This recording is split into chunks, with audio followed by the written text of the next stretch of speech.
Assalamualaikum warahmatullahi wabarakatuh. Salam sejahtera untuk kita semua. Perkenalkan, nama saya Febriani Carlota Letlora, NIM 250301020304. Di sini saya akan mempresentasikan terkait dengan biaya standar, yang mana merupakan salah satu pemenuhan dari tugas ujian akhir semester pada mata kuliah akuntansi biaya kelas AK 302. Ini adalah anggota yang membuat bahan presentasi terkait biaya standar, dan saya sendiri dengan nama Febriani Carlota Letlora. Nah, ini adalah latar belakang dari biaya standar. Yang pertama, persaingan industri menuntut efisiensi biaya produksi, yang mana efisiensi ini bukan lagi menjadi pilihan, melainkan kebutuhan agar perusahaan tetap kompetitif dan mampu menghasilkan laba yang optimal. Yang kedua, biaya historis kurang efektif untuk pengendalian karena bersifat retrospektif.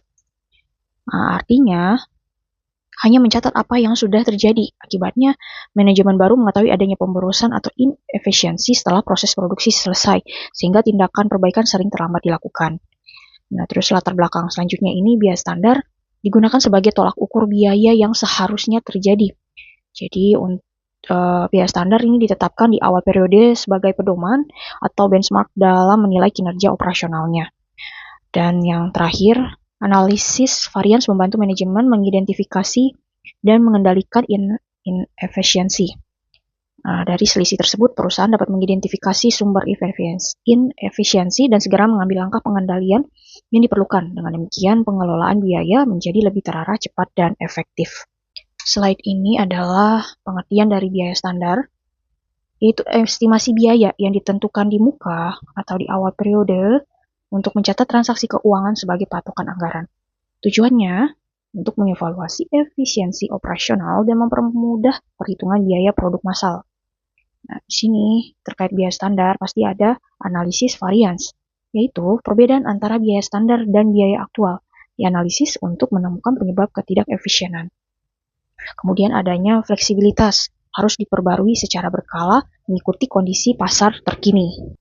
Ini adalah karakteristik utama dari biaya standar.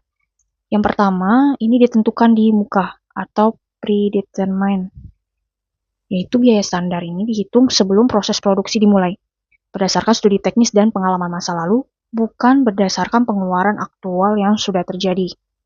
Terus yang kedua, berbasis satuan produk atau per unit. Nah, biaya ditentukan per unit produksi mencakup komponen bahan baku langsung, tenaga kerja langsung, dan overhead pabrik. Yang ketiga, sebagai alat pengendalian atau control tool. Ini digunakan untuk mengukur efisiensi dengan cara membandingkan biaya sesungguhnya dengan standar yang ditetapkan. Nah, selisih atau varians ini dianalisis untuk menentukan apakah kinerja efisien atau tidak. Selanjutnya adalah jenis-jenis biaya standar. Jenis-jenis ini ada 4 klasifikasi, yaitu yang pertama, standar saat ini atau current standar. Itu standar yang ditetapkan hanya untuk jangka pendek, tentu biasanya untuk 1 tahun. Yang kedua, standar ideal atau ideal standar adalah standar yang ditetapkan dengan asumsi tingkat efisiensi yang tinggi. Yang ketiga, standar dasar atau basic standar adalah standar yang telah ditetapkan perusahaan untuk periode yang tidak terbatas sehingga sering dianggap sebagai standar jangka panjang. Dan yang keempat, standar normal standar adalah standar yang ditetapkan dengan mengantisipasi kebutuhan dan perubahan di masa yang akan datang, biasanya adalah satu siklus operasi perusahaan. Berikutnya adalah cara menetapkan biaya standar. Biaya standar ditetapkan dengan menentukan terlebih dahulu jumlah dan harga yang seharusnya terjadi dalam kondisi normal dan efisien. Kuantitas standar ditetapkan berdasarkan analisis proses produksi, sedangkan harga standar ditentukan dari data historis, harga pasar, atau kebijakan perusahaan. Perkalian antara kuantitas dan harga standar menghasilkan biaya standar yang digunakan sebagai alat pengendalian biaya. Selanjutnya kita masuk dalam studi kasus, yang mana PT Roti Sejahtera ini memproduksi roti tawar kemasan. Perusahaannya menggunakan jam mesin sebagai dasar alokasi biaya overhead pabrik. Dan sebagaimana di slide, ini adalah standar biaya dan kuantitas penggunaan untuk menghasilkan satu produk roti tawar kemasan. Di sini dilihat komponennya ada tepung terigu dengan 0,5 kg sebesar seharga 8.000 per kilogram. Ada tenaga kerja langsung, yang mana jumlah input per satu unit output itu 0,2 jam, dengan biaya standarnya 30.000 per jam, dan biaya overhead pabrik yang dibebankan ini 25.000 per jam mesin. Di slide ini, kita akan lihat data-data tentang produksi roti tawar kemasan. Jadi, mulai dari jumlah roti yang diproduksi, terus jumlah tepung yang dibeli, harga beli tepungnya berapa, jumlah tepung yang dipakai produksi berapa, jam tenaga kerja aktualnya, upah tenaga kerja aktual, jam mesin aktual, dan rincian dari biaya overhead pabrik secara aktual. Di sini kita akan membuat air jurnal yang dibuat untuk mencatat kegiatan produksi dari PT Roti Sejahtera. Yang pertama, itu jurnal pembelian bahan baku. Kita tahu bahwa total beli tepung aktual itu 6.000 kg. Jadi kita kalikan dulu dengan harga aktualnya yaitu 8.500 per kilogram. Jadi yang total beli tepung aktualnya itu 51 juta. Sehingga utang dagang atau kas itu berkurang di kredit. Nah, untuk aktualnya, yang pastinya kita kalikan dulu dengan biaya standarnya. Jadi total belinya itu 6.000 kg. Nah, dikali sama 8.000 per kilogramnya. Dapatlah 48 juta. Di sini ada selisih atau varian dari harga bahan baku senilai 3 juta.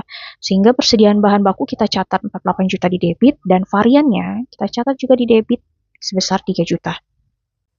Selanjutnya adalah jurnal pemakaian bahan baku. Jadi kita harus tahu dulu berapa tepung yang digunakan secara aktual. Nah, kalau lihat dari soal data-datanya itu, tepung yang digunakan secara aktual itu 5.200 kg. Sedangkan standar tepung yang kita butuhkan untuk membuat roti itu 0,5 kg dikali 10.000 unit, yaitu dapat 5.000 kg. Jadi, untuk harganya nominal di dalam jurnal itu kita mengalihkan dengan biaya standar per kilogram tepungnya yaitu 8.000. Jadi, untuk aktualnya kita bisa catat mengurangi persediaan bahan baku di kredit itu 5.200 dikali 8.000 dapat 41.600. Untuk yang standarnya kita masukin dalam barang dalam proses di debit. Yang mana 5.000 kali 8.000 dapat 40 juta dan ada selisih dari varian pemakaian bahan baku yaitu 1.600.000. Selanjutnya adalah jurnal pembebanan biaya tenaga kerja langsung. Nah, untuk pembebanan biaya tenaga kerja langsung ini yang pertama kita mencari dulu gaji dan upah aktualnya. Kalau melihat di data-data sebelumnya itu 1.900 jam itu aktualnya dikali 32.000 per jam. Dapatlah 60.800. Nah, untuk yang aktual ini benar-benar dicatat di kredit gaji dan upah sebesar 60.800. Bagaimana dengan gaji dan upah standarnya? Kita kalikan lagi yang sebenarnya 0,2 jam dikali 10.000 unit. Artinya 10.000 unit roti yang mau dibuat. Dikali 30.000 per jam, dapatlah 60 juta. Nah, gaji dan upah standar ini kita masih masukkan dalam barang dalam proses.